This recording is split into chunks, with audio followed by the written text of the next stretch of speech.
Wednesday, tried learning up to fronts. That went well. Yeah, there's your problem. Oh God. Wednesday was the only day that I went back into the city and just sort of experienced entrance, presence, and exit without any technology, which made that situation a whole lot more interesting. So Wednesday was a rather interesting day. The backstory to all of that is I actually went into the city the night before, like at 12 or 1 in the morning or something like that.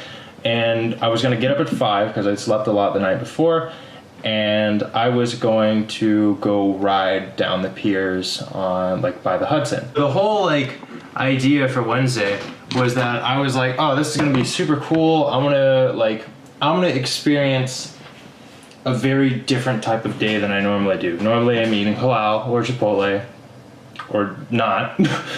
And I'm riding a bike to the Saturday meetup and stuff, and checking my Instagram growth and my Facebook ads and my YouTube things are editing because I'm late, like always. And so I went in, no laptop, no phones or anything. Slept about 3 or 4 hours, but then I got up because I wanted to ride these new rocks that I found.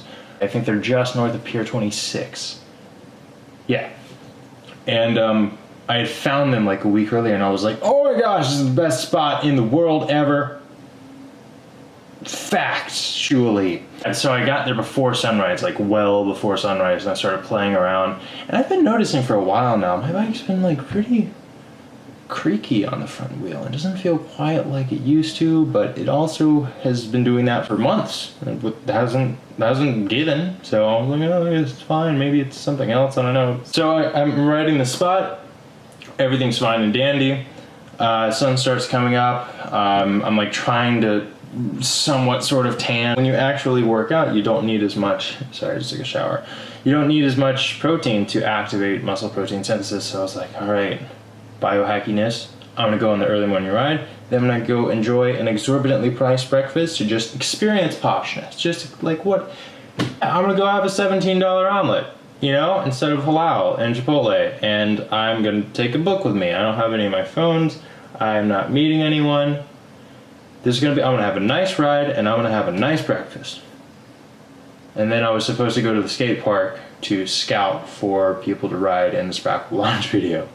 And I was like, well, I hit one of those things, and that was the nice breakfast, except that was kind of thrown off by the incident with the bike. So what happened with the bike was I got up, and I was a little early to sunrise, because I thought it was still happening at around 6 o'clock, but it was really 6:45 now, 7 almost. So I'm out on the bike at 5, and I'm meandering my way down the piers, and I get to the spot and I start riding there, and then I'm kind of done with that spot. I think I get booted off. So I got moving, went down the pier.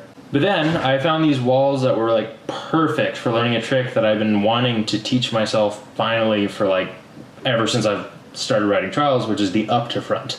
You jump up, but instead of landing with both wheels or landing on top of it or landing with the back wheel and then bringing it down, you actually jump up and then just pinhead onto the front wheel and then sort of lever the rest of yourself up and then swap. So it's called an up to front because you go up to the front. That's a terrifying thing to learn, especially on a 90-degree wall. So I found these pedestals that were 5 feet wide and super rounded, perfectly rounded. And I was like, well, if there's any place to learn an up to front, it's gonna be here. So I'm looking, and I go around, and I set down my bag, and I come back, and a large dog, is urinating on my new gem of a spot. So I think, okay, well, I'm not gonna do that one. And the only other one was much taller. So I was like, all right, well, I guess I'll wait for that to dry-ish. And in the meantime, I've been doing high hops lately, so I'll just train to back wheel stuff on this other one. And I really haven't been training high hops. So what happened was I kept undershooting it. And when you undershoot stuff on a trials bike, but just barely, you do something that I guess motorcycle guys would call mousetrapping, which is and you just keep whiplashing down. So I was doing this for 30 minutes because I was getting really frustrated that I couldn't make it up this thing because it was only 2 or 3 inches over bar height.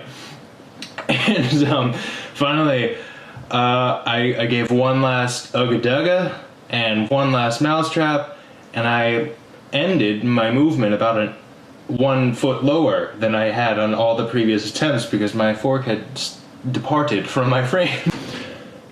So I assessed the situation and realized, oh bother, it seems I've broken my fork. I'll order a lift. No, I won't. I was very lucky that that happened because at the other spot, the boulder spot, I was doing like 7-foot drop gaps for the first time. So definitely glad that it broke going up something, but it broke nonetheless, which then put me in a slight dilemma because I didn't have any phones.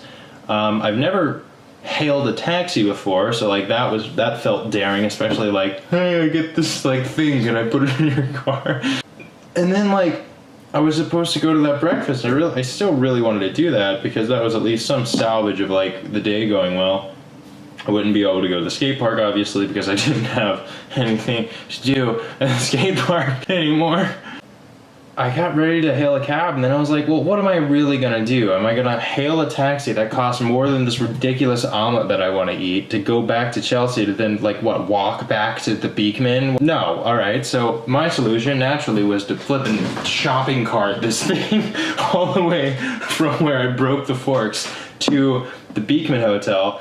And then I just like locked up, like after my walk of shame, locked up my bike in 2 pieces to the sign. And then I walk inside and I'm like in this moment still dripping sweat because I've worn jeans and a dark gray shirt. And I go speak to the hostess and I'm like, hi, I would like a table for 1, please. And then I sat down and I had my omelet and I read some of my book. And then I went back to Chelsea and then threw the deceased carcass that was my Inspired Hex back in my car backseat because it wouldn't go in the roof rack anymore because it was designed for bikes with forks. And yeah, drove home. That was probably the most eventful day this week. More than to you, need more than